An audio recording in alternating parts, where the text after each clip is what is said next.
koiraa. Kyllä. Joo, laukaus varmaan. Ainoastaan semmoinen pieni nytkähdys, mutta se tuolla temperamentilla siinä on pakko tulla. Luokse päästävissä on 3 hyvän tahtoinen luokse avoin.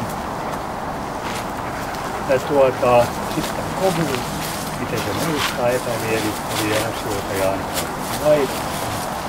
Tuossa toi haalavi tynnyri, kun on erikoistykienen, että se katsotaan kaikkialla. Kyllä se, vaikka se kova poika onkin, niin pieni tehtävä. Mielipide. Joo. Se on hieno kieli. Tämän päivän Onneksi. Se tekee se paljon helpommin. Kyllä jännä katsoa. Joo. Sitten temperamenttia. Sitähän nyt löytyy pari koiraa edestä. Plus yksi erittäin vilkas. Ei mikään yllätys. Ja hermossa ei ole pelua. Mutta tällä temperamentilla ja yleensä molemmilla ei voi olla enemmän kuin yksi. Se on plus yksi. Hieman rauhassa.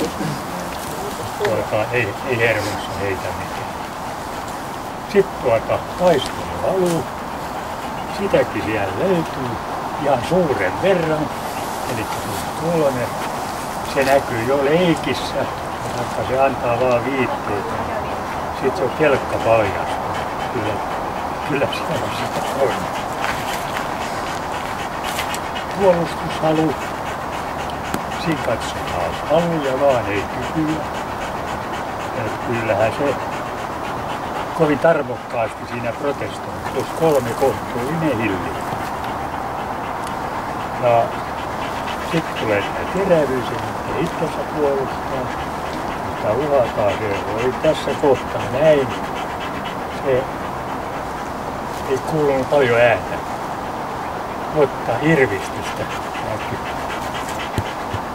Ja se vielä se loppu, kun nosti sen, niin siinä oli kyllä koko kalusta. Niin se on plus 3.